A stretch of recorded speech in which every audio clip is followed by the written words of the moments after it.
Hey guys, get your seats. We're going to start early. Everybody's here, ready to go. They're going to have a lot of questions. I'm going to start with introductions, so by the time it's 12:30, we'll be rocking and rolling with the important stuff. Am I holding the mic close enough? Is that good? Okay, yeah.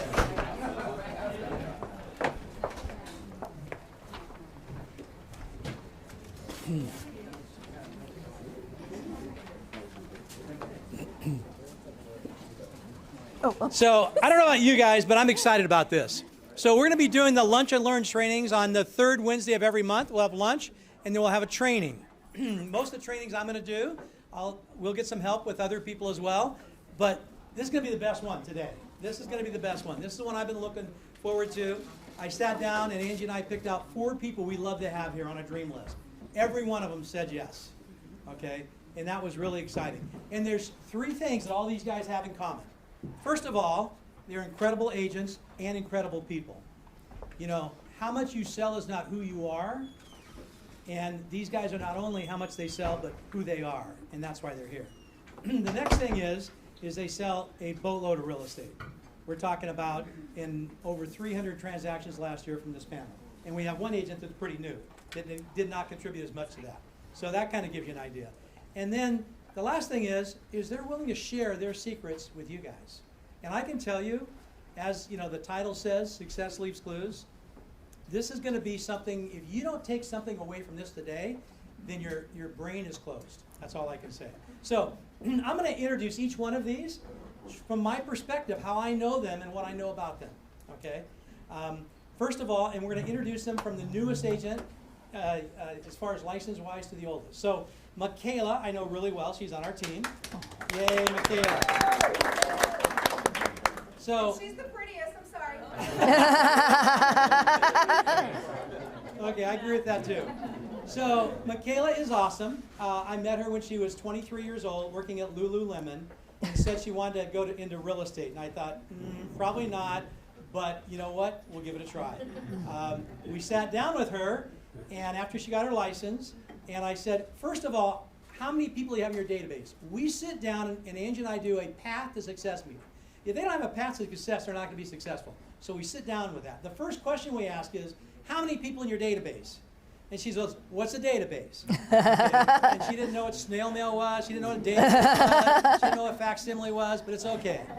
So she said, well, that would be somebody that might be able to buy or sell in the near future. And she says, honestly? I said, yeah, be honest with me. She goes, 0. All my friends live at home, or a couple of them rent an apartment, like 4 of them together.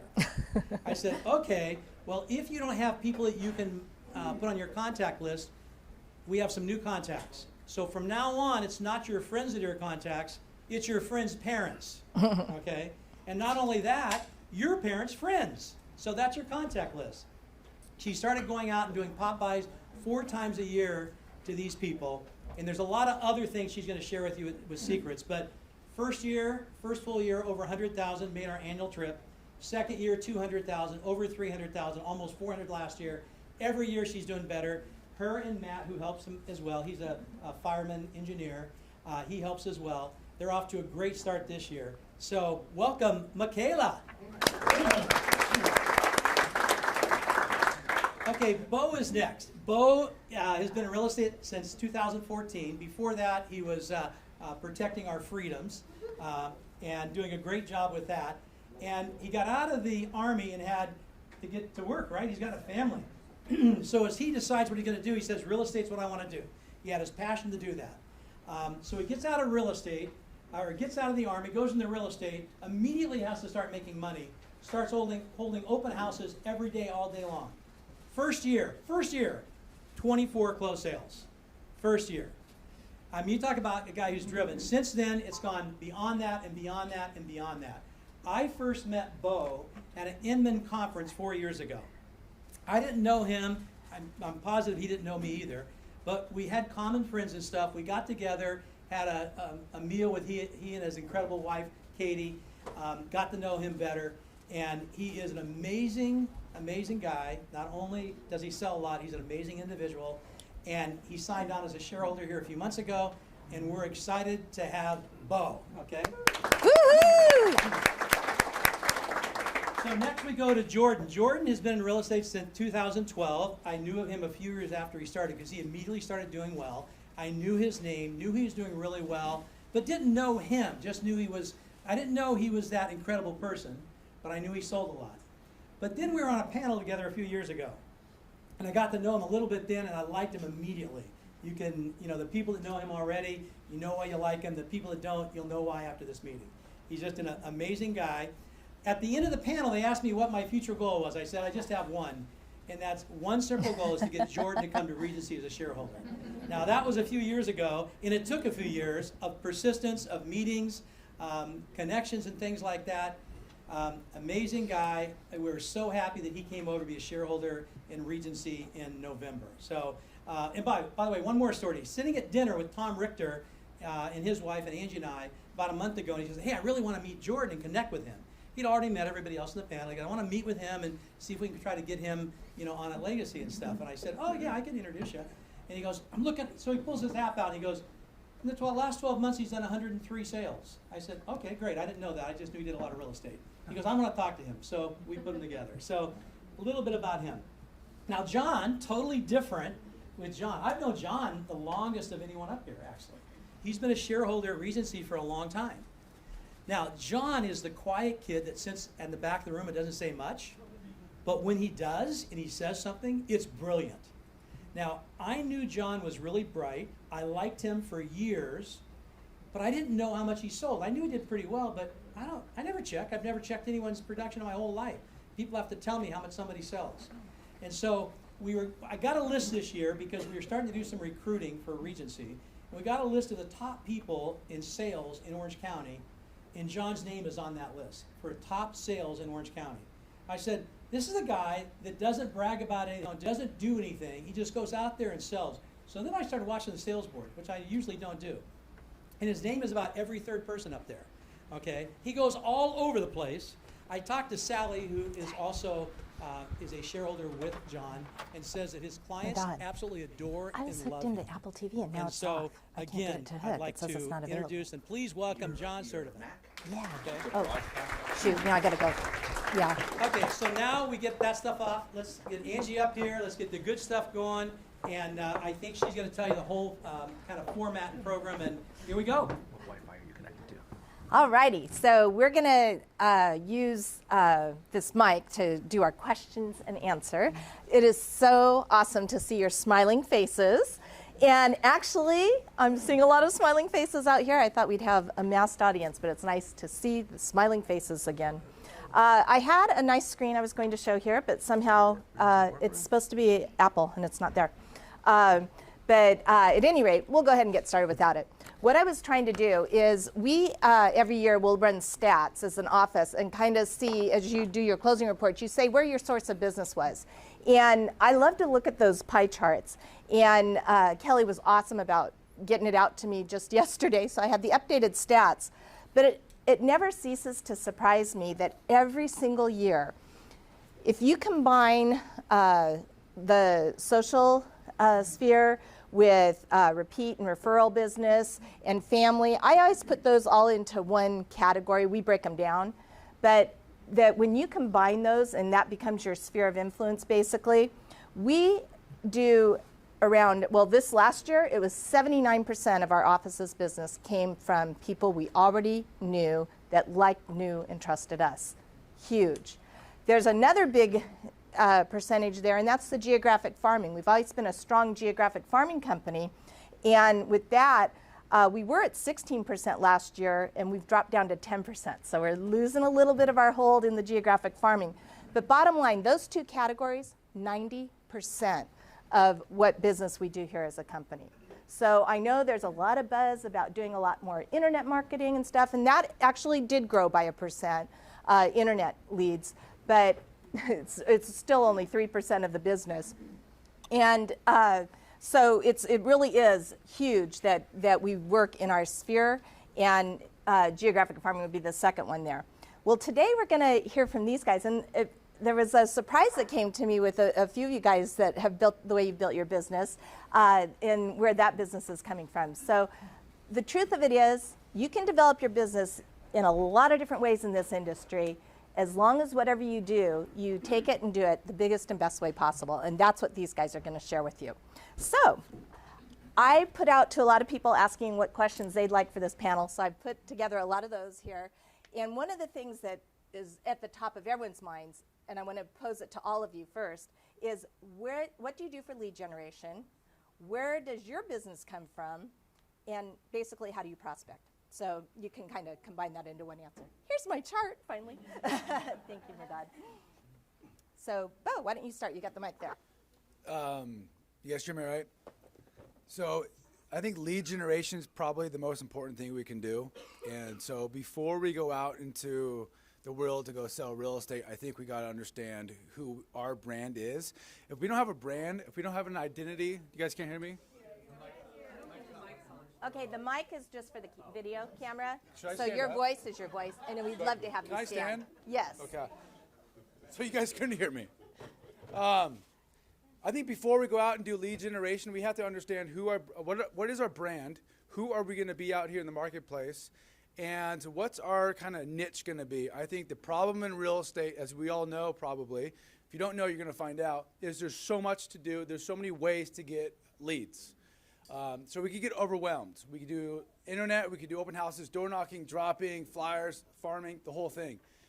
So when I got into real estate back in 2014, I had no money, I had no support. I really didn't rely on my SOI. So I said, I have to earn my SOI's trust and to get out there and start selling myself. So what I decided to do, Ed mentioned it a little bit, was find a vacant listing and do an open house. So I did open houses every single day. People get their license right away and they say, what the heck am I going to do now? So we hide behind our computers, we sit down in a chair, we just hang out for a little bit. And by the time you look at your watch, it's 5 o'clock, time to go home. For me, I needed to make a paycheck. I was living in my buddy's backyard with my wife. We lived in a little casita on a Murphy bed. I needed to get out there. I didn't have time to do research on the MLS at a desk. So I just started just cold calling a lot of you guys. And an agent that was previously at Regency, I actually booked her open house, my first open house. I did it from 10 to 6. I started doing open houses literally all day long. I didn't do them 1 to 4. I didn't do them from 12 to 3 on a Saturday or Sunday. I needed $1 today. So what I decided to do was, why don't I do this every single day? No other agent's going to be open on a Tuesday at 10 o'clock. I will. I'll do this. So when I first started out answering the question of lead generation, it was open houses. At the open house, I would be there for 8 hours, maybe 9 or 10 hours, depending on daylight savings time, because I never wanted to do business in the dark. That's kind of weird and creepy as a guy. I really want to be really conscientious of that. So as soon as the sun came down, I'd start getting my signs. But I was big on the small things and on discipline. So I put up my signs out all over Mission Viejo at 5:30 a.m., probably 20 or 30 signs. In the beginning, I had no money, so I borrowed other people's signs. And eventually, I started making money and bought my own signs. So I was doing these every single day. And if I wasn't doing open houses, I was literally going to door knock 100 doors a day. 100 doors, just doing this all day long. Hi, my name is Beau. At the time, I was with another brokerage. My name is Beau with First Team Real Estate. I'm looking to, I'm actually, whatever it was, if it was an open house, I would invite them to my open house. If it was a previous sale, I leveraged somebody else's sale. But whatever it was, that little intro, you get through that little intro on a door, and then, believe it or not, your whole role play with this person on the other side of that door is going to be the same. The intro is always different. The body's going to be the same. And the conclusion, go for the close. Have you thought about selling your house? So if I wasn't going to hold open a house, I was going to go out and door knock every single day. If I'm not prospecting, I get anxiety. So eventually I became smarter and smarter with my business and leveraging. And then my business came a little bit less from open houses and more leveraging. And then, of course, farming. But in the beginning, the foundation was just grinding. I was going to work harder than any other agent out there because all I had was time. Okay? I didn't have money. I didn't have clients, but I had time. So that's all I would do in the beginning. So we could get into farming and leveraging a little bit later, but that's how I started, just getting out there and getting after it. All righty. So let's hold our applause. This is going to be a lot of applause worthy, but we got a lot to cover here today. So I just want to reiterate that his area of expertise that he got into and made happen is 1% of our sales. But you know what? It was very powerful for him because he did it in the biggest and best way possible. He did it bigger and better than what anyone else did. Different times, more signage, everything. So that's kind of a theme I think we're going to see here today. So, John. All right. I started off, I was 23 years old, just out of college, moved down to Orange County. My grandparents lived here. And I did the same thing as Beau. My office had an up desk. I did up desk there too. I actually got some decent leads there. But I did open house during the week, not for as many hours, but I did do them almost every day of the week, every Saturday and Sunday for other agents in my office. And I had an idea that I needed to build a business for the future and focus on making these customers happy that I would meet. So I just went in there always with a smile. People would come in. I would try to get as many names and numbers as I could, have information on the neighborhoods that I was in. So if someone asked me a question, I had to switch property, higher price range, lower price range. And also I did a lot of door knocking before and after as well. And that was able to get me plenty of leads. I had a sale within my first couple months, and then as time went by, I'm still doing the open houses on new listings. Sometimes my associates do them for me. But now I focus more on my past clients and referrals. It's been many years, so I'm lucky to have that. And I follow up with them in social manners, dinners, parties, things like that that I go to. I now go to, when they invite me to their housewarmings and things, I do all of that. So now my clients have become friends. So every client that I've met, I always treat them like family, and that's paid off for me.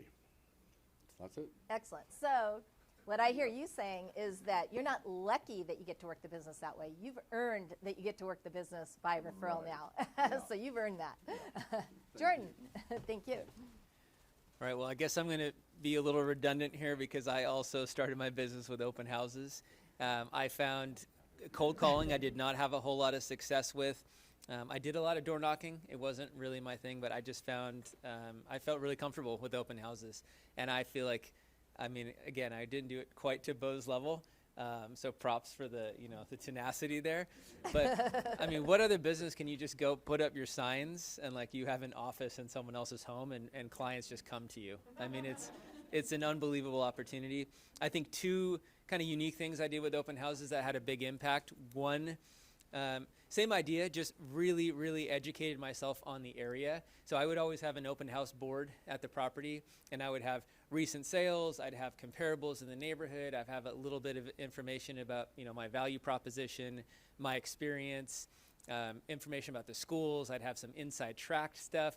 So it was basically all these talking points where someone would come in and they'd just start looking at the board and they would create conversations, right? Because that was just, how do you open up conversations with people? You know how it is. Some people come in and they're super closed off. They don't want to talk to you, but they start looking at information and it opens up conversations.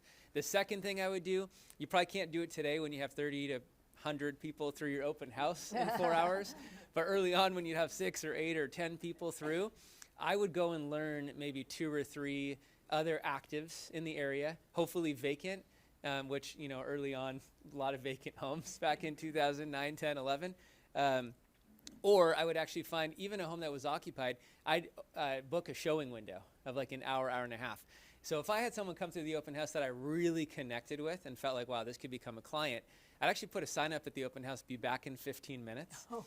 I would drive, I'd say, hey, why don't you hop in the car with me for a couple minutes? Let me show you this other thing around the corner that's comparable. If you don't like this one, you're looking for more square footage, or, this one over here has this, which this one doesn't. I won, I don't know, a couple dozen clients over the years of just getting that. Because if you get someone in your car and you can get them captive audience, even just for 10 minutes, I think your chances of converting that person into a client is just dramatically, 100%. Improved. And then now, thankfully, I haven't done an open house for many years, just really leveraging past clients and relationships, but I'm sure there'll be other questions on that. Definitely, So. yes. Thank you. Excellent.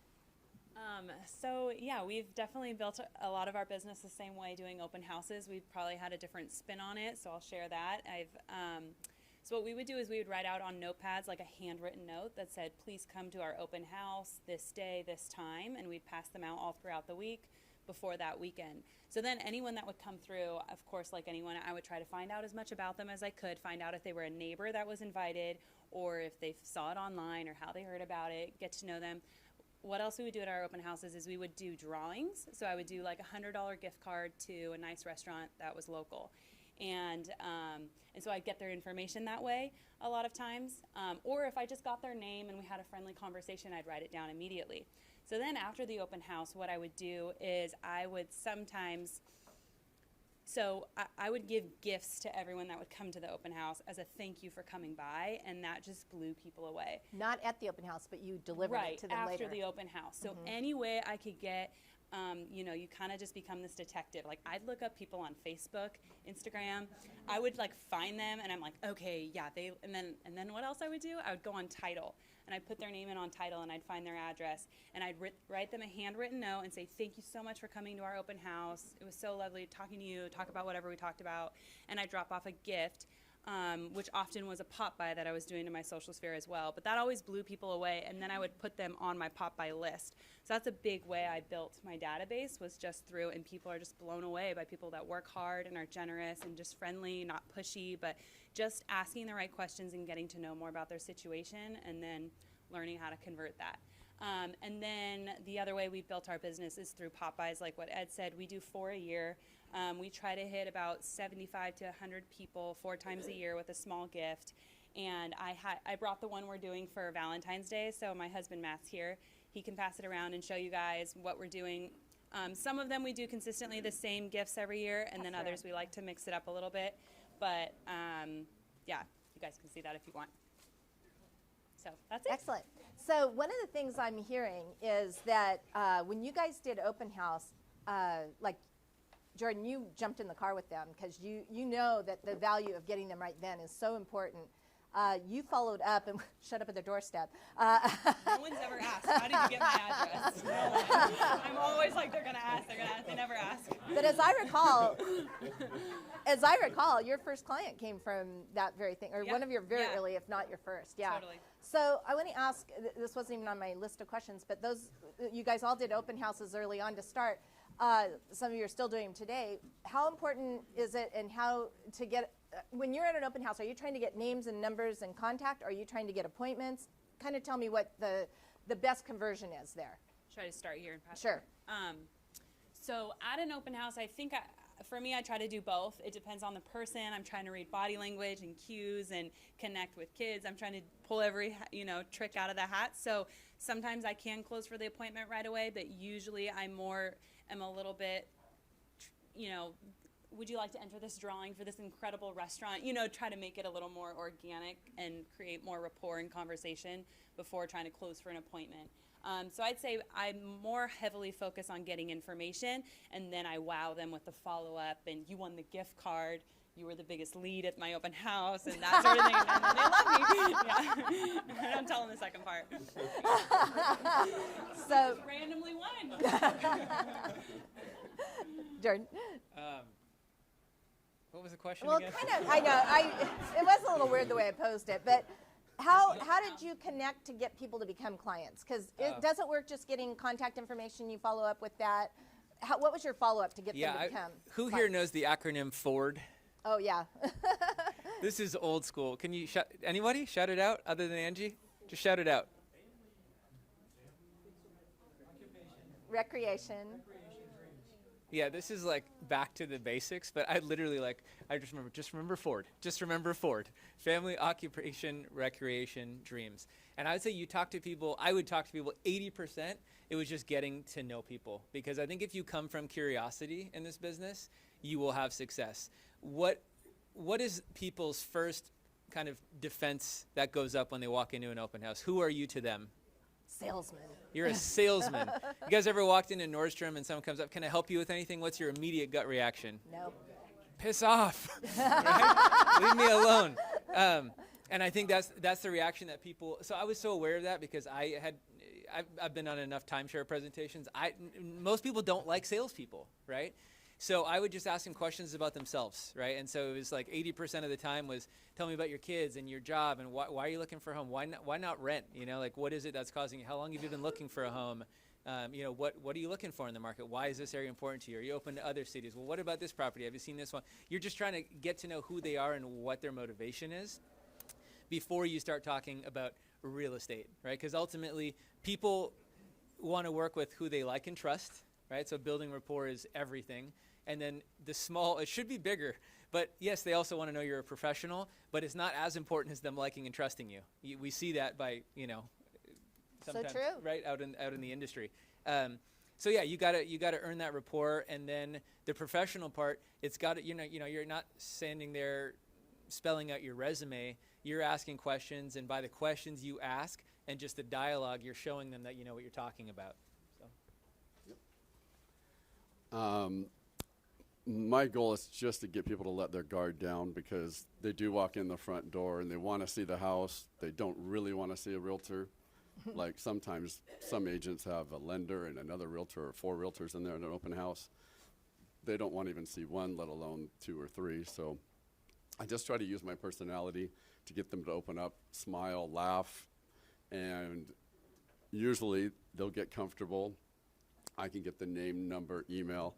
I approach it like trying to find out what it is that they're interested in, the timing, what their goals are, if they're serious about making a move or not, or just looking. If they're a neighbor, they're a good contact maybe for a future listing or lead.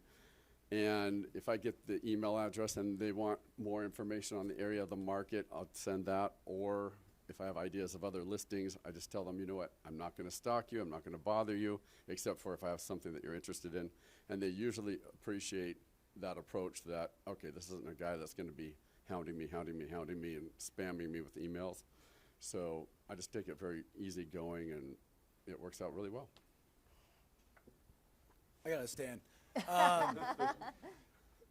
So the original question was, what's your goal in the open house? Is it names and emails and phone numbers, or is it appointments? For me, it was always appointments. If I didn't get an appointment, to me, it was a waste of time.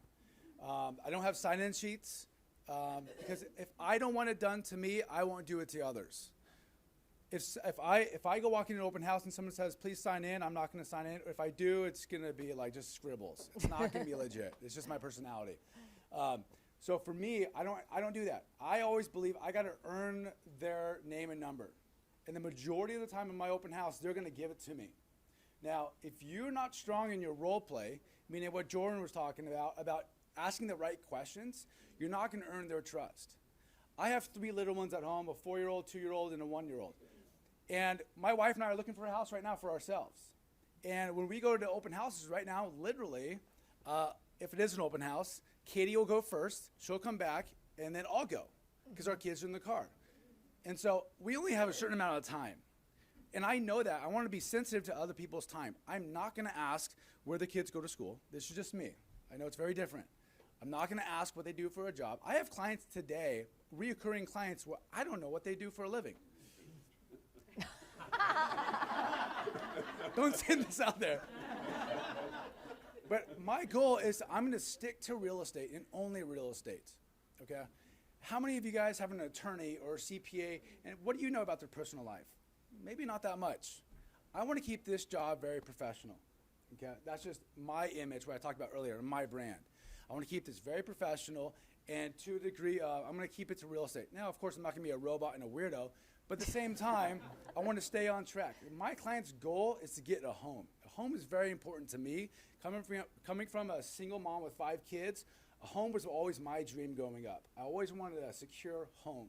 So I'm going to make that the most important thing for my clients, because I know how important a home is. Feeling secure, cozy, safe, all that stuff. So my job is to make sure they get that. So when someone comes into my open house, a stranger I've never met, I'm going to ask them one question, and that one question is going to show me which direction to go. Hey, what brings you in today? It's a simple question. Oh, we're looking to buy or we're looking to sell. You have 2 appointments in an open house, 2 types of appointments. That's it. What can I show you, or when can I see your house? That's it. It's only 2 types of appointments. So when I do an open house, I'm going to ask the questions, do you want to see this, or when can I see your home? My whole goal, my objective is always going to be for an appointment. But again, our questions, our role play has to be strong. What's your foundation? If you're weak on that, If you're weak on your role play, you'll know you are if you ask questions right away about personal stuff, chit chat. Because, hey, awesome to meet you. You're a super nice agent, but hey, my wife's in the car with the kids. I got to go. Thanks so much. Take care. Do you want to be a nice agent or professional agent? I don't want to be the nice guy. Oh, that was the cool guy. That was nice. Or that was an impressive open house. I've never seen anything like that before. We got to give that agent our phone number and our email because we got to work with him. That's the goal. And so we got to figure out how we can work differently and make sure when they come into our open house, it's something they've never experienced before. It's a presentation. And whether you know it or not, in every open house, it's a job interview. So we got to make sure that our office, our area of operation is always going to be squared away when people come in. How do we do that? Well, there's other tools and things that we could talk about later on, but we always have to make sure our office is more impressive than our competition out there. Here, here. And I know that you said you did boards that people saw when they came in. I think you've done that before too. I think that's a really cool thing to do. I know, Marisa, you've done that type of thing too. It really makes a difference, I think, when it starts a conversation with, like you say, and it's business oriented, so it's good. Okay, real quick. This is a quick response. Going to shoot this down real quick. But how many hours a week do you put into prospecting on average? I know it's not the same every week, but on average, how many hours a week do you put into prospecting? And I'll do it two-parter. And do you do less today, those of you that have been in the business longer, do you do less today than you did when you first started? I do a little bit less because I'm not grinding like open houses as much as I was. But I've always believed in two things in real estate. If you're working, you're prospecting. If you're doing busy work like paperwork and stuff, that's not working because you could be delegating that to somebody else. So my work week is a full work week. There's no doubt. But I'm out there prospecting. I'm not doing admin stuff. So I would say Monday through Saturday, I'm working. Sunday I have off. How many hours? Probably, honestly, 20 to maybe 40, depending on prospecting. the day. Okay, good. Pass it on. How many hours prospecting? Prospecting 20 hours a week at least. And You pointed out something important. In the beginning of the business, I loved doing my entire file and paperwork. I'm very particular about it and my disclosures. Use a TC from day one. Here, here. Okay, you guys talk a little louder. I know the mics aren't miking the room, so you need to talk loud. Yeah, short answer, not nearly enough. Probably 6 to 8 hours a week, but a lot of lead follow-up. So if we count that as prospecting too, It then totally is. probably more like 20. Yeah, I would say I'm about 6 to 8, but there's certain things we do. I don't know if it counts as prospecting, but averaging probably around there. Okay, very good. And that's weekly, guys. So, and these guys have already kind of tipped, so they probably are not doing quite as much today as when they did initially. Okay, we've definitely established that sphere of influence is a really important place to be prospecting. The people that already like, know, and trust you. So I want to ask you guys, I know one of the things that we did when we were active in the business is I always looked at it that there was a consistency I wanted to maintain with keeping in touch with my sphere. And some of that was done through, in the ancient days, mailings and such, but through email and through, it could be through even now social media and such. And then there's also that personal contact that you have to get out. You have to stay face-to-face with people that you know. So with that in mind, and that would be more through like Popeyes and parties and meals, maybe having meals with people. So how do you stay in touch with your past clients, and what are your best practices for doing this? Jordan, why don't you go first on this one? Sure. So I would say the biggest thing that we do that has probably the biggest impact is our client events. So we do, historically we've done about 1 to 2 big client events each year. COVID, kind of shifted that a lot over the last 2.5 years. So our goal is really to get back to that this year. But I've always loved doing events. I feel like pop buys are fantastic, probably more powerful, but it can take a lot of time, and you can also show up at people's houses and they're not there. So when you can get people to come to you and you can have 50, 60, 80, 100 people all in one room at one time, to me is fantastic, and it solidifies that long-term relationship. It also gets you a lot of touch points with that client, because there's the save the date, there's the invitation, there's the last minute RSVP check-in, there's the event itself. there's an item of value or something you can send after, and so you can get 5-6 touches out of a single event. So you do a couple events each year, you got a whole bunch of touches, and you're coming from contribution where you're continuing to give value to your clients, and so obviously they come back to you. So ours is heavy event focused, also a couple items of value each year. We text campaigns, monthly email marketing, so you're touching them on all points. Right. Okay. What kind of events do you do? So I have done a casino night. We have done a garden party. We've taken all of our clients to a show. We have done, we've done it just different event centers. It's a dinner, it's an open bar, it's some kind of activity or something that they get to take home, and they're always really nice. Excellent. That's really good. Now, John, I know you can add to this, but I know that in your kind of input to me, you mentioned that you do client surveys and reviews as part of your being in touch, and I was hoping you'd elaborate a little bit on that. Sure. So I keep in touch with clients by telephone calls, emails, posting happy birthday, whatnot on their social media, that sort of thing. But as soon as I close any escrow, buyer or seller, and I do probably 50-50, I survey every single client. I use Real Satisfied. There's Rate My Agent, all kinds of different sites you can use. Plus, I also send them links to Zillow and Yelp, LinkedIn, and many of them are happy to do all of them. So, and then those reviews, of course, I post. That I probably have 500 plus. I don't know how many right now. I only started doing it a few years ago, and my business catapulted. But that's just one thing.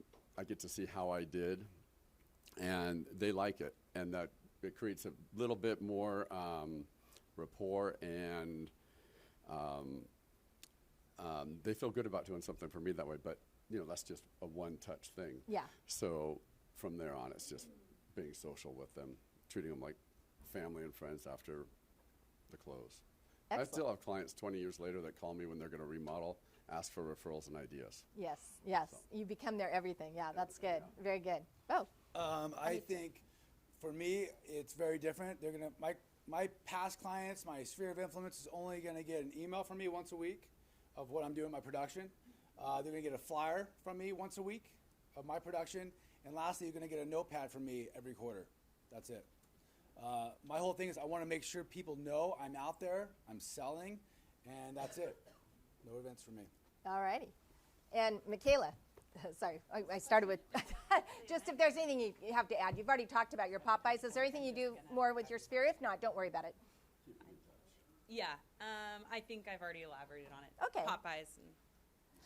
All righty. And then I know one of the things I wanted to ask you about was social media. And that's one of the things that I know you've used in a very powerful way.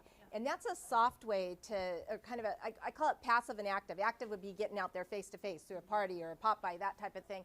But the soft touches are more through social media and mailings and stuff like that, or emails. So how do you use your social media? I know you've done it very effectively. And maybe you can give a pitch for our room, our new social media room. Yeah, so we have delegated our social media to somebody who does it for us. We pay her. But what we do ourselves is make videos. And there's so many things you can talk about in real estate that people don't know or want to know. And I think it just shows, it's just really building rapport. And it's been powerful that way. I don't think we're not getting leads off, but we look at it as like instead of mailers. Right. Social media is a powerful thing everyone's looking at, and that's kind of our mailings, social media. Yeah. It's hard to measure some of those soft passive things you do, but it's important because it, number one, keeps you top of mind, and it has your contact information in front of them on a routine basis, so that if they're thinking if they know of someone else that might be thinking of buying or selling, they've got your contact there real well. And I know you've taken some themes, like you guys just bought a fixer, and you're kind of going thematically through the fixing up process, and it doesn't hurt that they look like Ken and Barbie, but. Yeah, I think people are really excited, of course, because HGTV, like fixing up homes and remodels and design, and I'm putting up polls constantly. These floors are that floors, these tile, that tile. So yeah, my husband, helps a lot and is very involved in construction. So we're able to use that as kind of like our niche a little bit, and just I mean, countless times the last few clients, my husband has crawled in the attic with our clients to tell them about what walls are load bearing and what are not, and giving them advice in construction. So don't recommend that for everyone, but if you have any niche or any family members who can help you gain knowledge about that kind of thing, that's been really powerful for us too. Yeah, you've got that. He's got that background, so that's good. Yeah, I don't recommend all of you climbing in attics. Okay, so one of the things that we've all heard the old adage, you have to spend money to make money. And I think there's some inexpensive ways you can do things in real estate, especially with the whole internet. But roughly, and I'm going to do this as a quick response again, how much money do you spend a year? We'll do it annually, but about how much money per year do you spend for your marketing? Yeah. We spent about $7,000. That includes your pop buys? Pop buys and social media. Okay, cool. I'm going to say about 15 to 20% of our gross commission income. Okay, which none of us know exactly what that is, but okay. Well, it's secret. Okay, About 20 grand. okay. Mine's going to be, depending on which farm I'm doing, it's going to be either probably around $2,000 to $3,500 per listing back into the business. Excellent. Okay, I love how they each knew. They quantified it in different ways, but they each had a number.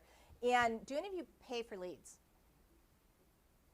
No. Wait, that's the new way to make business or to get business. And none of you top producers are paying for leads. Okay. We did it for a while. Uh-huh. Oh, no. We did paid advertising for a little while with Zillow when the average cost per lead was $75, and then it was $125, $150, and now it's about $500 to $600 a lead. So every time they call me now, I say, you call me when it costs $150 a lead and we'll talk. Yeah, and truth is, I kind of was a little bit tongue-in-cheek there and sarcastic, but the truth is, there's a very effective way you can do paid lead advertising and have it work for you, but you have to go all in on that, and you have to do it in a big way. To try and just get it here and there, it's not very practical. So you kind of have to set up whole big systems and teams, and it's a whole product or production in and of itself. So that's one of the things I just wanted to kind of point out here. I suspected that was going to be the answer.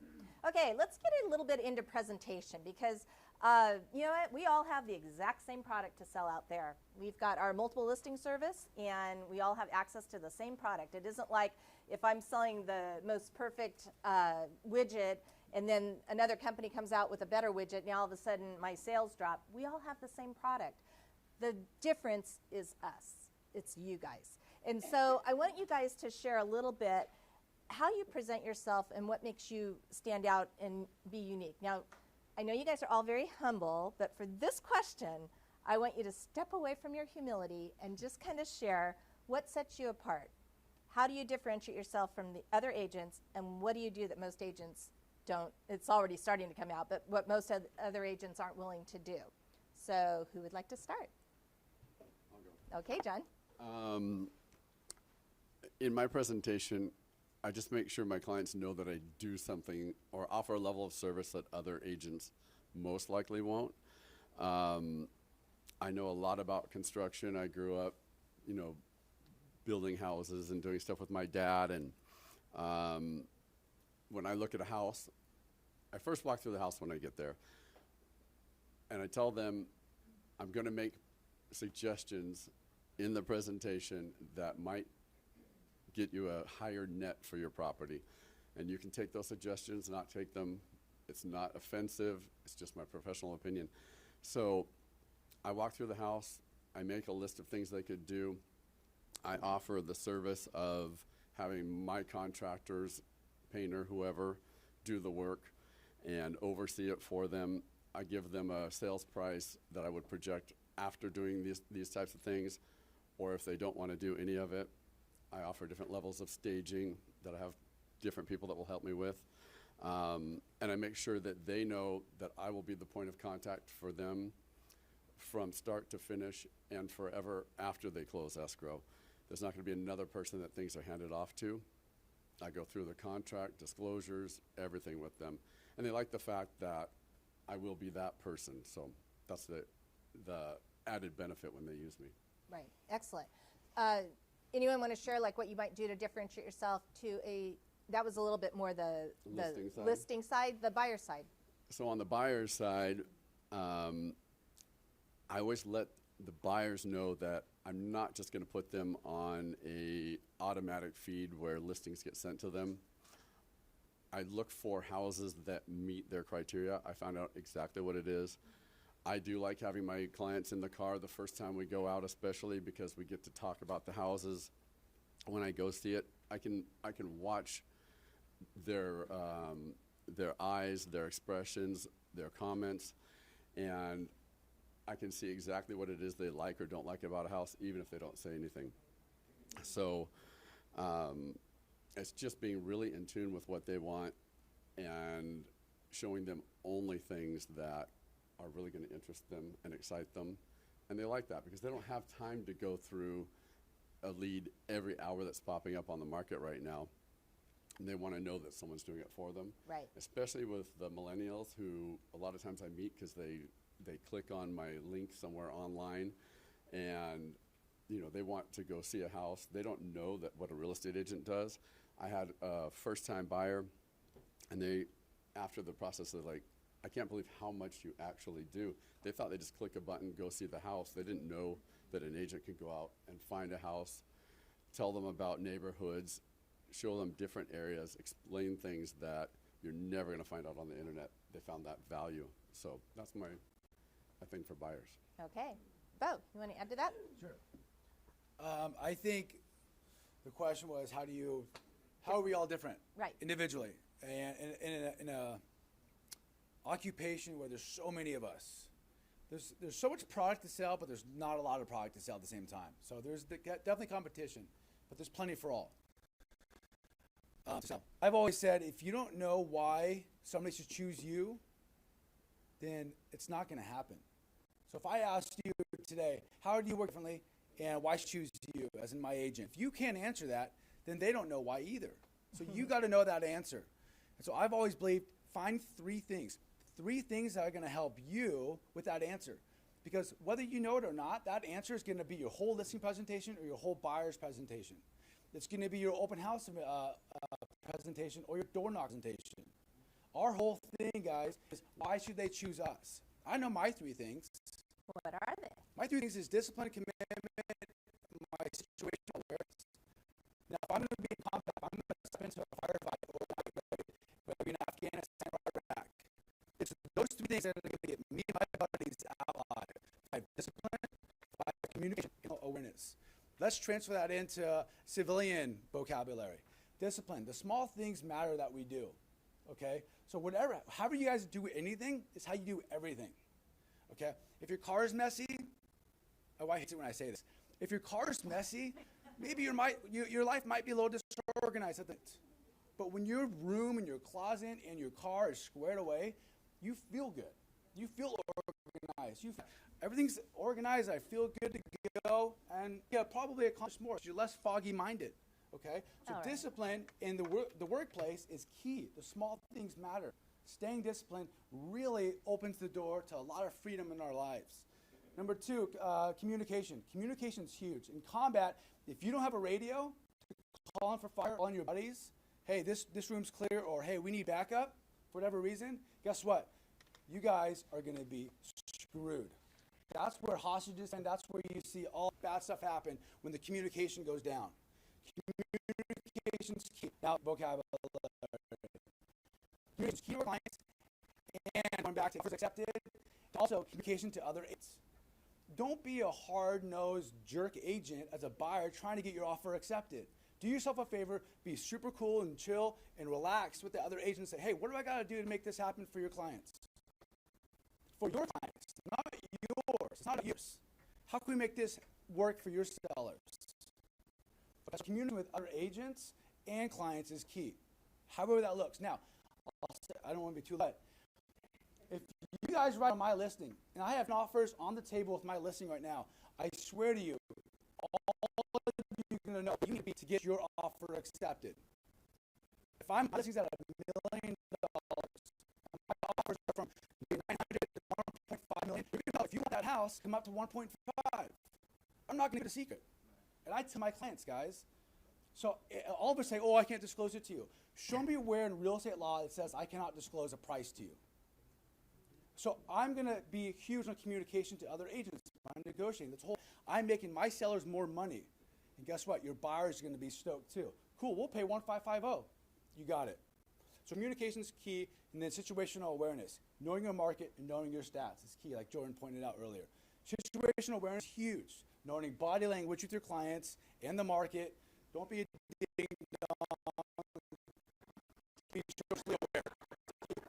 All right, I'm going to move because I've got to move on unless you have something really key to add. Just super quick on the buyer side, in today's market, it is all about what is going to be your tactic to help their offer get accepted. So what are all the things we do to go above and beyond, and how are we going to win in the competition?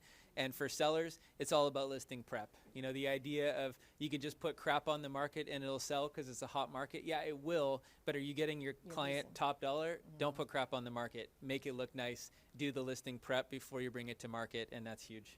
Excellent. That's a really good, concise way to put that. And then what do you do? What are some of the things you're doing to make your offer more presentable or pleasing or whatever as a buyer? And this is part of my buyer's consultation. I mean, I always say, listen, when I'm on the listing side, case in point, I just got 22 offers on one of my properties.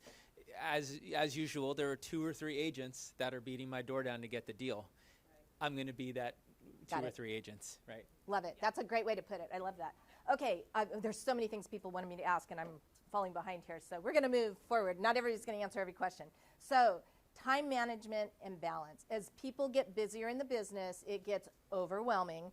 And balance is such an important thing. You guys all have personal lives that are important to you. And with the volume of business you do, how do you achieve work and personal life balance? Jordan, I'll let you start. Yeah, by God's grace, I feel like this is something that I have a good handle on, because I feel like for me, even early on in my career, when I would look at top agents, when I was a newer agent, it wasn't necessarily who's the agent that does the most business, but they're working 7 days a week and working 14-hour days. It was who's the agent who's doing a lot of business and has an amazing work-life balance, right? So for me, I mean, leverage was beaten into me early on in my career. So you have to leverage, and first you stop doing the $10 and $15 an hour tasks, and then you stop doing as your income goes up and you're doing more business, you keep outsourcing more and more and more. One of the hardest things for me to let go of was buyers, which as I've grown and I'm doing more and more business, I try and really and give more of those opportunities to my team, because buyers, as we all know, especially in this market, can run you ragged. So you also have to find a way to prepare your buyers and to set appropriate expectations, so you make sure that you're working with motivated people. That's one thing really early in my career that was taught to me that I figured out. I had people do a buyer broker. So I remember talking to agents in my office that I knew only sold 2 homes a year, that would talk like, oh yeah, I'm working with 15 buyers right now. And I said, no, you're not. You're not. They're just wasting your time. So you had to make sure that people are absolutely ready and willing to buy, that they're qualified, and that they're committed to you. And when you do that, you can work with 4 buyers and close 4 buyers in a 4 to 6 week period. So don't work with people that are going to run you ragged for 6 to 9 months, or that aren't committed to you, or that aren't truly, realistic, which is really challenging in today's market. Mikhaila, I want to go to you next, because what wasn't given in her introduction is she's got 2 little ones at home. What are their ages now? 2.5 and 9 months. Okay, so mind you, 9 months. This last year, where she had like another great, spectacular year, she had a baby. And I know you guys even got hit with COVID pretty good and stuff. Yeah. I mean, you amaze me with what all you get done. So how do you work the work-life balance? Well, I would say for us personally, we have both sets of grandparents very close by that help out with the kids a lot, so that's huge. My husband is a licensed realtor and does just as much work as I do, so he is super helpful in keeping and sustaining our business and growing it in different ways, because we're very opposite. Mm-hmm. So I would say the balance is get your spouse on board and and get babysitters, and I mean, every day it's different and it's hard because he's got a revolving schedule as a firefighter. So I would say this is something we always have to work on and always have to kind of regroup and say, what's our balance? What are we doing? If anyone has kids out there, I don't know, we started going to Lifetime Gym, which they have childcare every day, and they have a cafe there, and I work at Lifetime a lot. So that's been huge for us too in helping us balance our schedules and our life. But I know that's personal to us. I don't know how helpful that is to someone else, but that's No, been it's big. good, and I think that's part of what we learned too, is you have to start to buy your time back a little bit and find the areas where it's most important. We had a cleaning lady that when we, in our busiest years, it came in twice a week, and she did all our laundry too, and even we started hiring assistants and outsourcing things more. We didn't have the whole thing that we have today where you can do so many things online and such too. But I know Ed even paid Chris, who was one of our assistants, to take his car to the car wash and stuff. And so you have to find out what you're worth. If you're doing $100,000 in business, you're basically worth $50 an hour. And so if you're going to work on something that, say social media, that you're not really super skilled at per se, let's say if you're old like me, so you can sit there and work for a few hours on something that you could outsource for $25 and they get it done in an hour. So instead of you wasting $100 worth of your time, you pay $25 and you get out there and prospect, like Beau says, and you'll more than make that back. So kind of value where you're most skilled and outsource the things that you're not. There's so many ways to outsource. Does anyone else want to add something to the balance at all? I don't want to hog the mic, but I want to say one more thing because I'm really passionate about this. I think we have to set boundaries with our clients. I mean, why is it that you have to make an appointment and even your hairdresser has hours? I mean, forget your banker, your financial planner, your accountant, even your hairdresser, you have to make an appointment and they have boundaries, but we will let our clients just steamroll us. You have to know your value and set expectations with your clients. So if that's, hey, I take Sundays off, people will understand that if you set the expectation. So it's, hey, guys, I'm trying to stay married, so I take Sundays off and invest that time with my family. If there's ever an emergency, obviously I'm going to address it, but that's is that okay with you? And as long as you're on the same page, you're good. And then stick to the boundary. I've told agents on my team, if you answer a client's text message at 10:30 at night, be prepared to answer all future text messages at 10:30 at night for the life of that client. Or set a boundary and say, hey, I'm available by text until 7, and then I turn my phone off. So you got to set the boundary, and then you have to be committed to actually stick to it.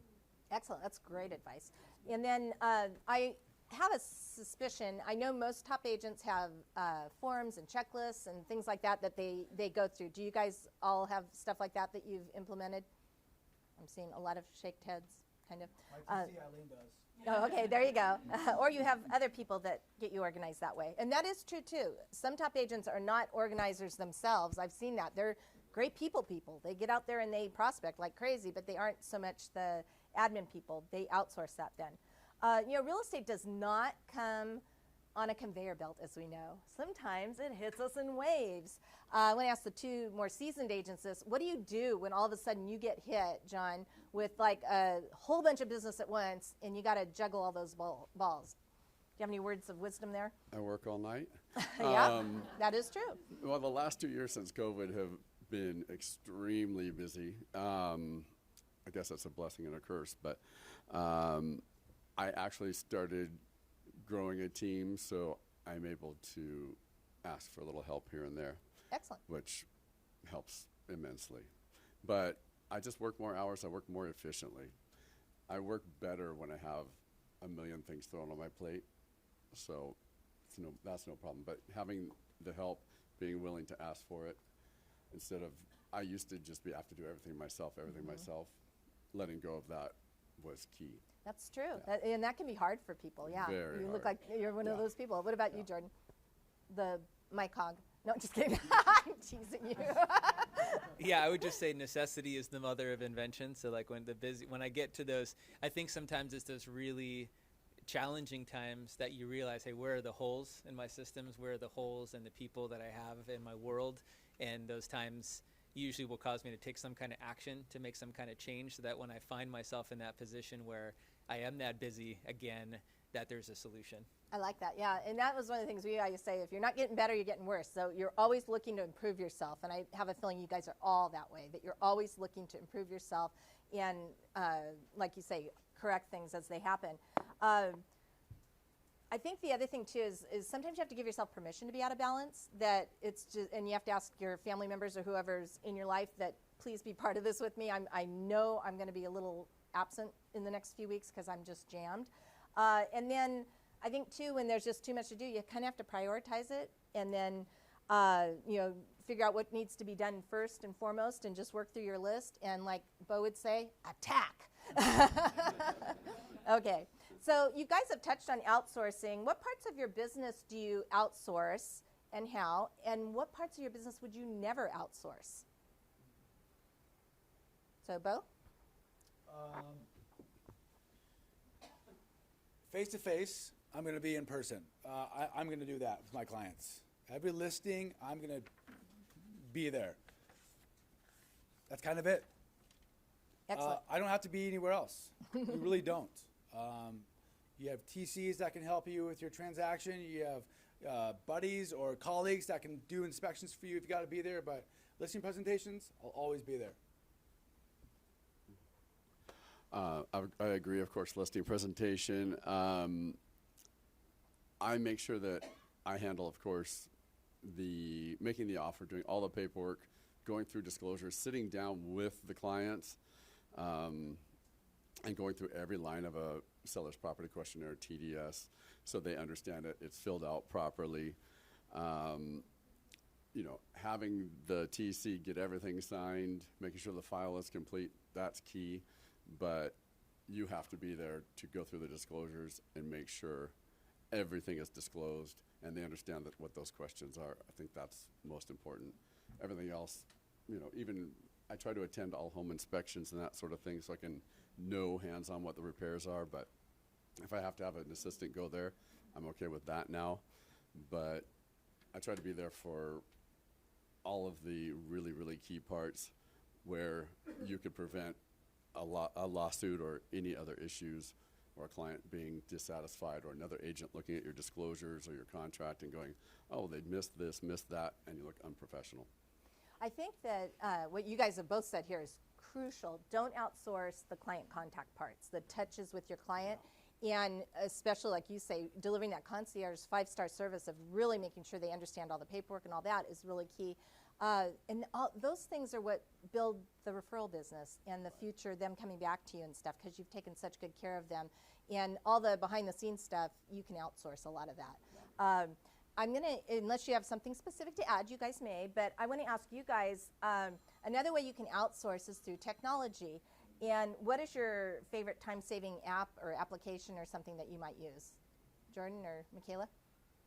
I had that question for you guys. It's a pretty basic one, but in Gmail, I use canned responses a lot. So I have a lot of saved responses. So rather than recrafting the same email over and over again, I've got probably 30 or 40 different just kind of canned emails that, I go in and make a couple edits, but it saves a lot of time. Excellent. And that's, again, system. Top agents put together systems that are time-saving. So, Mikhaila? Yeah. Nothing is really coming to mind. I'd say one that we use regularly is the Reminders app, is just making that to-do list in your phone and setting a time and a reminder. For me, that really clears up my head, and it's just those little things that you forget to do and are so important, like following up with a client or this or that. So it's pretty simple, but just using the Reminders app in your phone and setting a timer or an alert when you want to do it. It'll come in handy later when you have to pick up kids from school and stuff, and you get Yeah, immersed in your don't business. forget the It's like, oh, I gotta go get the kids. Okay, we're almost out of time. These guys have all graciously agreed to stay on a little longer and answer questions for the audience. I still have a page and a half of questions, but I want to ask you guys kind of as a final question. Top producers are willing to do the things that others aren't really willing to do at times, and that's what starts to set them apart. And I think that what happens is there gets to be a time where things get difficult, or you're tired, or you're afraid. I mean, it's not fun going out and door knocking on cold doors and stuff. Or you get frustrated.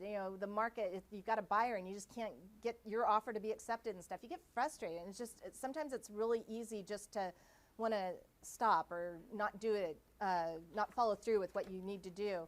But I know you guys are people that will all do that, and I think it comes down to having a really strong core value. You know your why. You know your why, that when when the going gets tough, you're still going to follow through and do it. And I wanted to ask you guys if you'd each share kind of, it's a little personal, but what's your core value, your why for plugging along even when you may not feel like it? Beau? Oh, no, Mike. Let's start with Beau. I touched on it a little bit, but when I grew up, my mom was single with 5 kids when I was 5 years old. And I remember my mom took me to the Vans store right there off La Paz. And might have been 7 years old. I started skateboarding really early. I still skateboard. I know I'm always with the kids at the skate park, but I still skate. Future clients. Yeah. But I was at Vans, and my mom bought me these pairs of shoes I've been begging her for. She walked out of the Vans store, and she bent down, and she had tears in her eyes. And she says, "Beau, will you do me a favor?" I'm like, "Yeah, Mom, of course. What's up?" She's like, "Promise me you will not skateboard in these shoes. These are $60 shoes, and it took me 3 weeks to get this extra money.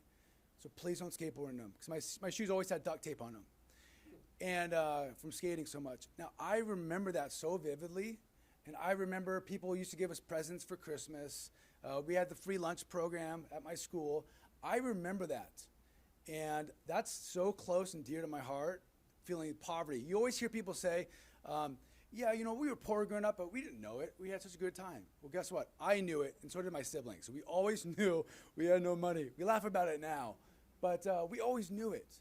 And so I made something in me, my gut. I said, if I can handle it, if I can do something about it, I will never be destitute. I will never let my kids go through the junk that I went through as a kid. And so my why is part of me. Now, going into of course, the service, I can walk. I still have my legs. I know people who don't. I know who people got off the combat sector of fire that we were at, and they never walked out themselves, either dead or injured. So I have a deep why. Now, when we're door knocking, I'm knocking on those doors. There's nothing scary about that, guys. I'm dead serious. Touché. There is nothing scary about it. The only scary part is, guys, is damaging your ego. That's the hardest part, is you might have to be humble. That's it. Other than that, you guys will make it. There's nothing scary about this job. This job is extremely simple. It's not easy, but it's simple. We got whatever that why is. I know mine, and if you don't know yours, you got to get out there, because this job can be hard at times, but that's what gets me up and going. And now, of course, it's different because I have Katie and my 3 little ones. But I know where I want to be in the future, and I want to leave a legacy for my kids' kids. So that's my why. Okay, can you top that?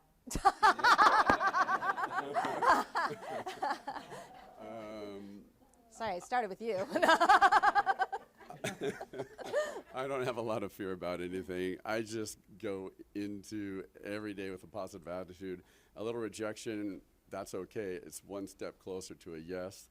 And eventually, even those same people that reject you, they're going to cave in and they're going to accept you if you make those points of contact, knock on that door. And I get so much satisfaction from my job. I definitely found my calling. So, getting the deal, whether it's the buyer or the seller, that to me is a thrill. There's no challenge on the way that I can't figure out. I have a whole team of professionals here that are management, co-workers that are there to help if I have an issue. There's not been a problem I couldn't solve without this team here. So I don't ever wake up on the wrong side of the bed. I'm always smiling. I always know I can find the solution. So that's it, simple. And he touched on another thing that I was going to hit on, but we ran out of time, but is attitude. Top producers always keep a positive attitude. They always do. And they find a way, it's not that we don't have bad days, but they find a way to pump themselves back up, and it doesn't happen very often. Jordan, what's your why? Yeah, I should have been a pastor because I think in like bullet points. Yes. But I'd say it's four things. One, living a life of impact, both for my family and the world around me. 2 is being just a good steward of the gifts and abilities that God's given me. 3 would be I love to win. I'm really competitive. So there's just a component of it. I always say this job in some ways is like going to Vegas. Like you have bad days and you have really exciting days. It's very up and down. But I love to win. and just the goal of creating financial freedom, both for my family and for myself, using real estate, not only on the broker side, but using real estate, the investment side as well, to create a legacy from my family. Yeah, I would say my why, I like getting a break from my kids sometimes. I really do look forward to working and just using my brain and getting out of the house once in a while. But it also, this job gives me the freedom to be with them. So it's kind of a double-edged sword, I guess. But so we love the freedom it gives our family. And yeah, I definitely agree with that. The financial freedom and all of that is definitely our why. We are just passionate about it. But what has you doing all your Popeyes and assembling all those when you're tired and your kids are crying? I'm definitely competitive too. Okay. And I'm competitive with myself, or I did this last year, I can do this year, or I don't know, there's definitely a competitiveness to myself as well. Yeah. But I think it's provided so much for our family, and it's something that Matt and I would love to do full time and not have him being a firefighter in LA. That is a goal of ours, to be just together doing this full time only. So I think that's really the core why, is we love this a lot more than what we've been doing in the past. So working towards that goal of this being our only careers. Excellent. Okay, and I hope all of you guys have a strong why, your core value that keeps pushing you forward, because if you don't tap into what that is and do some real soul searching and come up with what it is, you're going to talk yourself out of getting up to do whatever you have to do next when you don't feel like it. And you got to do it. And I mean, that's what starts to set these guys apart. I loved you guys before I got to moderate this panel, and I love you all even more now. It's you guys are awesome. And there's so many more questions I know that you guys all have, and they have, as I say, offered to stay a little longer and answer questions. So we're going to open it now to the audience. And if anybody needs to leave, because this was the time that we had said it was going to end, please feel free. Ruth, shocker that you have a question. Okay, you guys, I'm only in the industry 3 years, but I need to figure out how you find good outsourcing and how you juggle all that. Getting the right person, not wasting your time on somebody, and help me. What do you mean outsourcing? I have a lot of paperwork. I'm the only one that does everything. The marketing. I have a TC, but she does my transactions. But everything else, organizing going from an S corp to this. I mean, I'm inundated with paperwork. I think the best thing for that, Ruth, is finding your standard operating procedure, your SOP. So for your marketing pieces should probably always be the same. Okay. Your just list should always have the same format. Okay. Your market update should always be the same. That way you send it to, if you do it yourself or send it to a specialist, they know exactly what to do. They have the info that you're going to send them. You send them the photos. They know how to upload it, and they send it out. Okay. If you need help with that, I can hook you up with somebody who does the mailing, everything for you. Okay. So you don't do any of that. But once you get your standard operating procedure, do that busy work now, get that foundation. So in the future, when you're doing 16 escrows at one time, you can manage it. It's really simple because you have that already set in place. It's this again goes back to the systems, the idea of doing systems and checklists and stuff like that. When you formalize things and do your SOP. But yeah, you can not only do it quicker yourself, but you can have other people step in and do it for you. So, and we'll talk more about that, Ruthie. Joy. So I think when you start, everyone's like, okay, prospecting, how do you get money, it's such, and then you get money and you get listings, this is really great. But for someone who's not great with money, what percentage do you put back in? I'm just, that part overwhelms me, and I don't want to even think about it or do it. So I don't know, how do you kind of structure what to put back in, all of that? I feel I'm curious how you do that, because you say, is it on your last year's? Because you said it's the gross commission percentage. Yeah, how much to put back into your business? You look back on the last year and Or then find how the much you number. set, what you set aside How much you set for aside? taxes, or Yeah. how much you give yourself for income, all of that. A little I louder, think- Jordan. A little. Yeah, I think real estate agents and lenders, we are notorious for overspending, right? It's always, if you see, a leased exotic car, it's probably a lender that's driving it, or maybe a real estate agent. I would just say live conservatively. I love what Dave Ramsey says, which is live now like no one else will, so you can live later like no one else can. And so avoid, they call it the income creep. You make more, you spend more. You make more, you spend more, you never get ahead. You're always paycheck to paycheck. So I think just figuring out, even looking at your credit card statements, looking at your bank statements with a fine-tooth comb and figuring out, do I really need this? Is this a need or a want? And just, being really critical and holding every expense accountable. And just, remember that obviously the more you can put back into your business, the more it's going to grow, and that you're going to find success. But yeah, at a minimum, right, for taxes and savings, you probably want to be trying to, live off the 50 to 60%, and I would say put the 34 to 40% aside. I think too, just to jump on that, if I can, because I think once I figured this out myself, this really helped my business grow. Is when you close a transaction, okay, if you're farming a specific area, property, set aside, okay, $1,000. I'm going to put $1,000 from that sale back into the business. So the question, how much are you guys spending for your back into your business? Mine's $15,000 to $3,000 per listing. So I'm letting the business pay for itself. So a lot of times people will just put a lot of money in the market and just hope something comes. Well, I want to leverage my sales for the next sale. So then if I close one in the farm, I'm going to put $3,000 back into it, and then I'll extend my farm. Every property I would sell, I'll add 100 more to my farm. So the business is going to grow organically, because I don't want to grow too big and then just have it fall and like, okay, where's all my money? So it's going to grow organically on its own. So I put a set aside for the marketing back into it from a sale. So that closed sale is going to be going to tomorrow's sale. Hope that helps. I think too, we even a little differently, but similarly to what you guys are saying. I think as soon as you set out kind of what you're going to do for prospecting, there's going to be a cost that's aligned with that. But we always asked ourselves the question: is it worth the time, money, and effect? So when we were doing something, it had to have the right reward, if you will. And the markets will change. And so what's an answer yes today might be no down the road. We used to do for broker previews, which everybody went and saw homes on the Thursday. I handed out flyers the day before and served a lunch at those broker previews. That was a pretty good investment there. We did that for years, and we got some good sales off of that because it was a midweek open house too. And but I'll tell you what, we did it way too many years because the industry changed, and people weren't going out and previewing religiously on Thursdays like they were back then. They have different market days now, and now you can just kind of go see listings to preview whenever.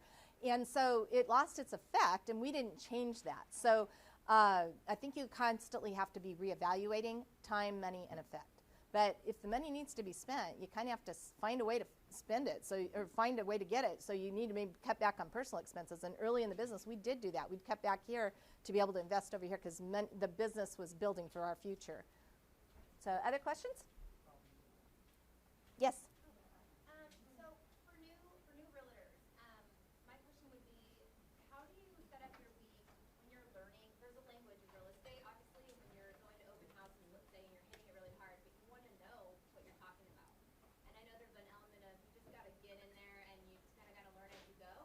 But are you also coupling that with a certain amount of hours per week of like books or training or learning the language? I think when you said, someone said overwhelming, and that really thank you for saying that, because I think it's not so much that it's hard, but there is so much, and sometimes it's hard to know what to focus on as a new realtor.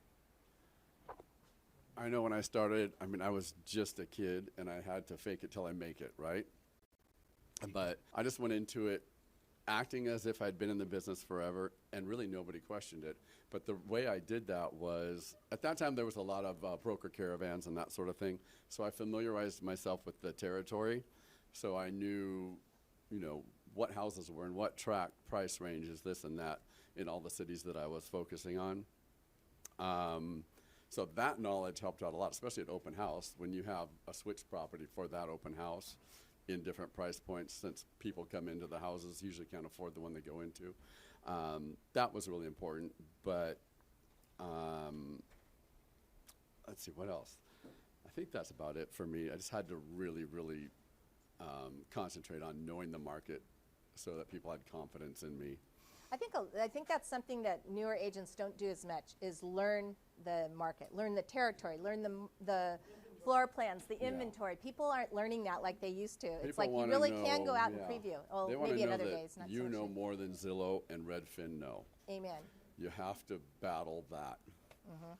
And the other thing, too, as a new agent, we always tell our new agents, it's like drinking through a fire hose. Can you relate? And it really is. It's just so much coming at you at one time. Whose team are you on? Will Scott. So, yeah. Oh, sorry. I didn't see it. So, yeah. So lean on those guys as far as the expertise when you start to write contracts and stuff. And then we've got the 805 Academy. Like this will be on 805 Academy. There's a lot of training videos there that'll help educate you. But I think education is critical. But as Beau would say, it's got to be done in your off hours, not during your prospecting hours. You need to be doing that after hours, and that's where, sleep is optional right now as you're starting your new career.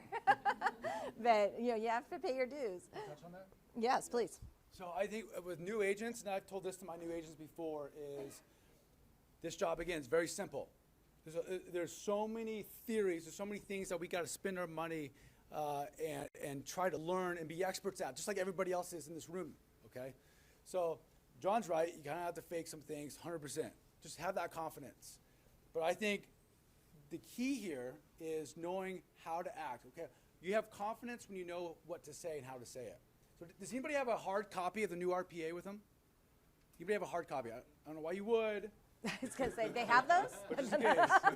Well, the new RPA, guys, I'm sure you guys have seen it. It's incredibly easy, okay?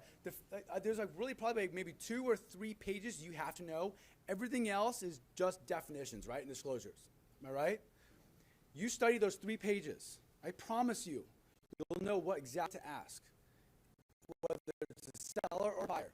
That's going to be your job. Plays key, right, in our jobs. If you know talk, you guys can book appointments. You book appointments, you guys will get closed escrows, right? I would do classes with other agents, and agents could ask all the right questions until the last part. The last part is going for the close. That's when we start stumbling, we get all weird, we get all awkward, when we want to ask for what we want. I could do role play with probably anybody here, and at the end, you're going to sense a little tone of the voice. Always ask, do you want my pen? So ask me. I'm going to ask you. Okay, ask me for it. That's it. When you have that confidence, can I see your house? I love it. Can I show you this house? That's all you need to know. And you need to know those 3 pages from the RPA and know how to ask with confidence. You're not going to get anything if you don't ask. That's all you need to know as a brand new agent. 3 pages and ask for what you want. Okay, when somebody says, when you ask them, can I see your house, or when can I go see your house? And they say, oh, I don't think we're ready yet. I'm role playing with you. Okay. When are you ready? Probably 6 months from now. Okay. Why 6 months?